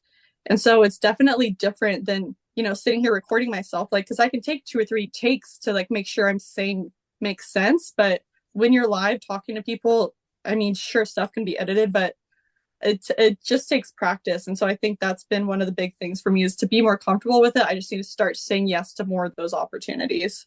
Another thing, I want to know, what are some of your most favorite and some of your least favorite things about being an influencer? I mean, there's got to be, anything anybody does, there's got to be some good things and some bad things. Yeah, I would say I love being creative. I love thinking of like different ways or new ways to really present what I'm doing, where it's not just the typical like what everyone else is doing, like the trends and stuff. And so I love exercising my creative mindset. And I also am a very like big business person. So like the business and networking and negotiating side of things, like I really thrive in those kinds of situations. And I really love helping my friends do the same, and that's where I want to expand on like educational content this year, because I love like pumping them up and being like, no, you should be offering, like, you should be asking for more money for what they want you to do. The not so great side of things, I think, would really just be like being okay when trying to shut off from it. Again, setting that boundary between work and personal, and like not feeling guilty when you realize you just need some personal time, like not posting constantly, like not seeing that you have like an active story posted and just like stepping back from it. It really is. And it might be easier for some people, but for me, again, I'm a consumer. And so when I'm on, I feel like I should be posting what I'm doing or like what's in the moment for me. And so that's always just kind of like a tough situation to be in. So I guess one of the last few I got here for you. What kind of fashion trends do you expect for the 2023 NFR? And I got a second part to that question after. Okay. Well, big trends that I've been seeing for 2023 in general, Canadian tuxedo, denim on denim. Obviously that's like a cowboy classic, but like with the whole Western core hitting mainstream, like that's kind of like going to be hit heavy this year, just across the board. The color of the year is fuchsia or magenta or fuchsia, and the Barbie movie is coming out this. Yeah, Barbie pink, and she's wearing a cowboy hat in one of the scenes. So it's like Barbie pink and Ken blue are like big colors that I kept seeing at market, which is just like not really my forte, but I think we're going to see a lot more of like the rhinestone cowgirl kind of play out. I think it's funny because NFR every year, it's like there's always the side where it's like the super trendy, or there's a side where it's like classic vintage Western. It's like you don't see very much that's like in between. It's like people are either really farthest on one side or the other. I got a question on that side of things then. So on the men's side of things, I only have a few looks, honestly. So it's like this look, it's like t-shirt, sweater / hoodie, ball cap. Right now it's the khaki pants from Wrangler. But like in the summertime, I'll wear like when I'm not at Western events, because the only thing that I wear at Western events is boots, jeans, cowboy shirt, sport jacket, or some other jacket and cowboy hat. Like, yeah, I wonder what else there is for guys on the fashion side. Really, like what? How do we elevate? What do we do differently? Is there anything else to do differently? Because like I got thinking about it a while back, and like the only thing I can do differently really is, you know, I've seen the like in your wedding pictures, the leather tie.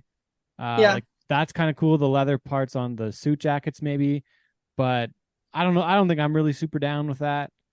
So like, you know, it's like a white shirt, a denim shirt, or a black shirt. But I mean, embroidery colors maybe. But like, there's just not a lot on the men's side. Maybe a scarf here and there. Also not my jam. Like, yeah. What do we do differently? Well, I will say the leather tie you mentioned. So my husband has a tie that he wore for the wedding and a tooled leather bow tie that he got from being in someone else's wedding. And he brought both of those to the NFR and wore them on different nights, like, because he dresses himself and I think he dresses great. And so I thought it was kind of fun that he brought both of those and like kind of dressed them up.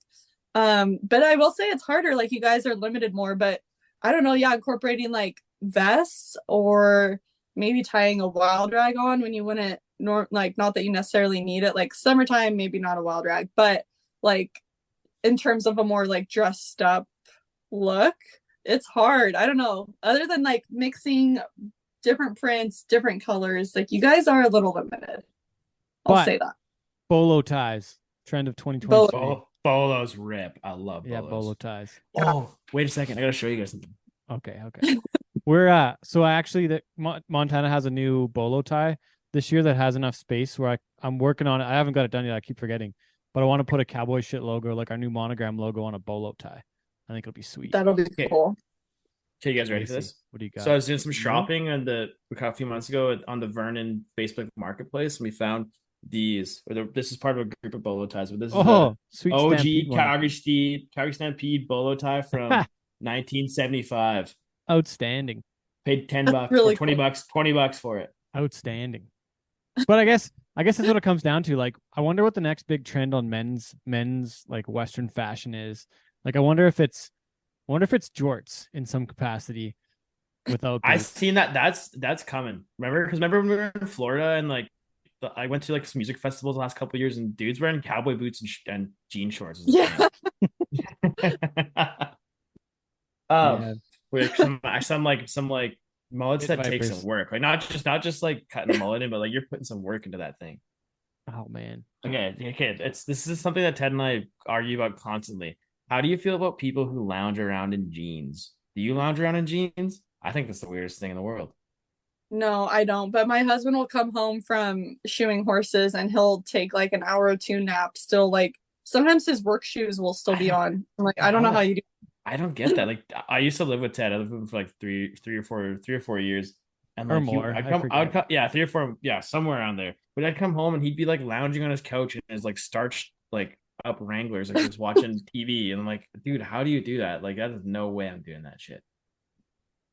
I don't Do a know. lot They're of a stuff. comfort for some people, I guess. Like, I don't know, when you think of like when I think of like rodeo athletes or like older cowboys, like I've seen like videos of Tough Cooper like doing workouts in jeans because it's like that's what they're performing in. So like if you're not comfortable like Yes. working out in them, like how are you gonna perform in them? It Different. always makes me laugh. You can tell there's a cowboy at doing a certain sport because he's always wearing his jeans. Whether it be on the golf Yeah. course playing Yeah. basketball, volleyball, like they're wearing a pair of 13 MWZ Wranglers doing it just Okay. because Yeah. they can. like It like makes it be like easier when it's the khakis, the stretchy ones. The spandex is does not made for count as jeans. activities. Okay. Does not count. Okay. All Ah, right, Ted. okay. So Wacey had a question here about your dream collaboration. Maybe something hasn't happened yet. Maybe a brand that you want to work with still. So I'm gonna leave that one for you, Wace, on how you want to get to that. But you said you've been on a lot of podcasts so far, and I wonder how this one has gone so far. How do we rank? Are we okay? Shenanigans? No, Are you disappointed that you signed up? You're like, who are these? Who are You these guys are a guys? bunch What are of they up to? idiots. Yeah. no, this has been fun because you guys have asked like different types of questions. I feel like the first year that I started being on podcasts, I had like almost like a script that I would just read from because I feel like it was the same questions over and over. But like, I don't know, you guys are seasoned at this, so you know, like the more fun questions to ask. So this has been a good time. What have we Not our missed? not our first rodeo. What have we missed? Um, I feel like the biggest one is like, how did you get started as an influencer? And it's like, I guess Post on I kind of Instagram. like how I got started, but it's just like it was just a very like I literally had like, okay, I grew up doing this, and then I went into this phase of life, and then I went into this phase of life, and now I'm here. Yeah. And like I didn't have to really break it down that way for you guys. Well, I think one thing we need to work on at some point, whether it be at WISA or the NFR, one of these places we cross paths, we need to do a work on a piece where we get you to style an outfit for Ted and I think Yes. that'd be Yeah. a really good piece of Please. content. And no holds bar. You just whatever you think, and we'll wear it for a day. But is that is that at Market or is that at Value Village? Wherever, be anywhere. So that was a part of a question too. It's like what I wanted to ask you. Aside from the NFR, what are some of the other events you want to go to? Is there like Calgary? Because like we could do it at Value Village in Calgary or something, or whatever. I know I want to go back to Calgary for Stampede. I don't know if it's on my agenda this year. There's a couple big rodeos that I really want to attend. I was hoping to get to like Fort Worth. I've never been to any of those like Texas rodeos, and I've never been to Cheyenne. But maybe I'll have to plan for Calgary. We're planning to go to Cheyenne this year. Oh, really? Yeah, so maybe we'll see you there. Okay. Yeah, like if you ever plan to come to Calgary, let us know. Yeah. Coming back to We know some Calgary, folks. yeah. We know some people around there. It's a cheap trip for you guys. I keep telling all my American friends, it's like your dollar's so good up here. Like, may as well come check it out. Everything's on Yeah. sale. It's on 25% off. There's like a couple more, eh, Wace? What else you got? I think There's something else that I had too, but I got one forgot or what it was. two. Go ahead. I got one or two more. So yeah, Ted mentioned kind of your dream collaboration. You've done a lot already, and you kind of have the ones you've had a long-term relationships for. But is there kind of like a white whale out there that you're hoping to work with at some point or trying to find? It's kind of hard to say just because I really have worked with a lot of like the like name brand Western, like the big brands out there. And so I feel like it's less of who I want to work with next and more of like new ways to work with them. And so I don't at this time really know what that means, but like that's something I'm always trying to like reach out to people and be like, okay, what's like something different we can do than just like me taking a picture for you. So I feel like maybe 2023 is the year that I can do that, but my white whale is more of a what than a who. What about outside the Western world, or do you not have any intentions of going outside of it? Or do you get much ask for it, or what is that? Where are you at that way? I do have a handful that those are usually one-off brand partners, but I've worked with a handful of different brands that are outside of Western, and sometimes they're even outside of clothing. I work with Pendleton Whiskey, but I consider that a Western brand. But I've worked with like some wine companies. I shop at some like contemporary mainstream stores. And so I actually just approved a campaign for this month. Yeah, I have that. I just accepted a campaign this morning for one of the like big, I guess it's like a fast fashion contemporary brand this morning. I confirmed that deal. And so I'm really excited because it's like someone that I shop with a lot. So I'm going to put my little Western twist with that. Nice. I like it. Wacey, I think more. That's you could add on something like for the men's side of things. You can shop maybe a little bit outside of the Western, like adding some of that contemporary stuff. I shop a lot at like H&M and Zara, and end up wearing that stuff with my cowboy get up. Back to another topic we're talking about, anyways. But I'm not on that trend because I'd rather have nice stuff that lasts longer. Personally, that's true. That is true. Yeah. 6 one way half done is the other, I guess. Well, if we're thinking of the environment, we got to keep it. Got to have good stuff. Can't forget about the turtles. The turtles. Yeah.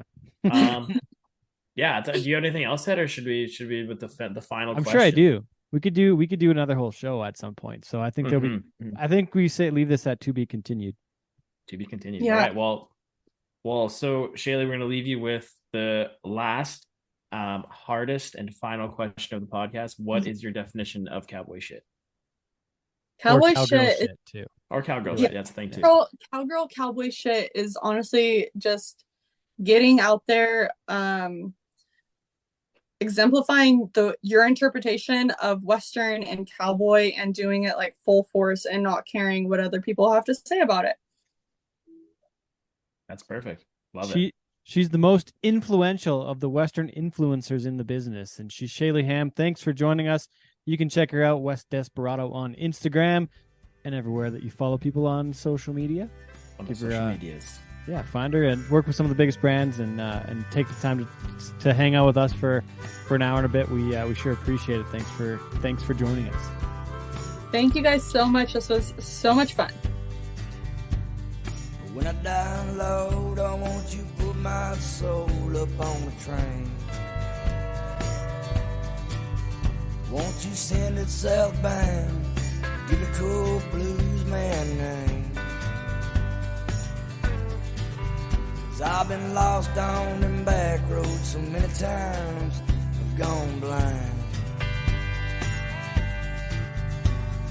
Losing faith in my family had driven me out of my damn mind. Rode on the south side of heaven, won't you take me home? 'Cause I've been broke down for so long and Lord, it's getting cold. Thanks one more time to Shaley Ham, West Desperado, for joining us on the show this week. We appreciate it a lot. What's your biggest takeaway from the show, Wace? Biggest takeaway? Biggest takeaway from the interview with her, I think the way she does her business, like kind of trying to find the longer term deals, like how she shifted it over the years, like going from kind of obviously building it off the smaller business kind of one-off deals, but then being able to kind of stay loyal and stick to it and get those bigger brand deals held up. And I also found it interesting how she decided, like how this year she wants to go back to some of the smaller, like one-off brand deals. It's kind of interesting to see how it flows for her. How about you too? I think for me, it was a conversation about sharing and all that side of things. Like how I kind of talked about how I don't do it as much, and people have to be open to letting people in, I guess. And I guess I don't watch as much social stuff anymore, so a little bit less on it. So maybe that's why I don't want to do it as much. I'm less of a consumer. I still am, but I'm just doing a little bit less. So maybe I'm just not as interested. But I'm kind of just burnt out on the social stuff on a little bit of it, man. I just did it for so long and just kind of ready for something else. Like we talked about, just less time with the computer for me. I like being out and seeing the stores and talking to people now and all the events still. And we got the warehouse time now, which is different. And I don't know. Yeah, that's what I'm at. That's fair enough. It's cool. It was cool to hear though, like kind of right from the horse's mouth as she does stuff and even like kind of her plans for what's next. Like trying to always like find cool to hire new some stuff, help. new stuff. Like always trying to like think of new stuff rather than just kind of like doing the same thing over and over again. So because that wouldn't be easy to just like figure out how to model and style clothes all the time. That'd be I don't even know how to do it like twice a year, let alone. And do you think you could handle 90 pairs of boots? I used to have a lot more, but no, I used to have more. You used to have more than 90 pairs of boots. I said I used to have a lot more pairs of boots than I have now. Not 90. Yeah, my max is like 2 or 3. I liked how you said she was the largest influencer, though. I had to give you a hard time on that. Yeah, thanks, man. I appreciate you. Sorry, dude. I was like, she's not large. You wrote it quickly. I get it. Didn't mean to call her large, but no. Hey man, yeah, but she's not. Hey, love getting thrown under the bus on the show, eh? Oh dear. Oh, gotta be careful with your words, dude. Just like what did she say? She said, "Yeah, we took the mattress out and went to work." Oh yeah, that was really fun. That was really funny. Yeah, that's hilarious. Yeah. But oh boy, yeah, good stuff, man. Good stuff. What else, man? We got Lethbridge coming up next week. That's gonna be a good one coming up here soon. Lethbridge is always a great one to be at. Always love that one. I got lots of road work to do in the next couple months as well. It's gonna get warm again soon. Yeah, it was like longer. It was like 5 degrees here yesterday, but now we had this overnight snowstorm. Oh boy! I was getting ready to get back the golf to the ski hill. Back to the ski hill. Gosh, yeah, man. I don't got much else though, honestly. I think that I'm looking forward to the season again. Like we talked about, I just signed on a couple new shows. I guess we're going to Dawson Creek this year. You and I. I got to go up there in April, and then I think the week before that we might come and see you in beautiful British Columbia. Possibly. The Great Okanagan sales trip. Yeah, I think we're gonna do some Kelowna time there. I was talking to Jade and Patrick. The Oilers are in Denver on the 11th of April, so I might sit down there and see those guys too. And there's a baseball game the next day too. That could be kind of cool as well. That'd be really hockey and baseball on the same day. Yeah, but the golf course might be open up here, so I don't know if I want to leave just yet. Yeah, dude, it's like when we left Kamloops last weekend on Sunday, it was 8 degrees there. Man, that's crazy. And like the snow's gonna be gone. They'll be golfing up there like right away. That's crazy. So yeah, it's on the horizon, man.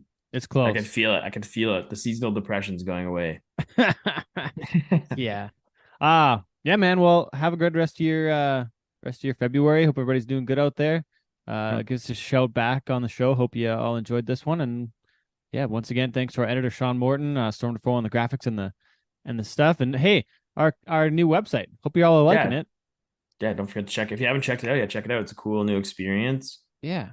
Hopefully it's a little better. bit more. Yeah, I think it's much better. Much better. Yeah. It looks real cool. Our spring line, check that out too. Out there. In stores and online now. More stuff coming on the way. The new hats just they're just hitting the road now. So check those suckers out. And yeah, man. What's going on? That's it. All right. Well, you guys all stay well. Thanks for listening to Cowboy Shit. Once again, I'm Ted Stovin. He's Wacey Anderson. Thank you for tuning in. We'll see you all in a couple weeks. One and all had heard the stories, and our witness had been sworn about a man born in Hardburley back in June of 29.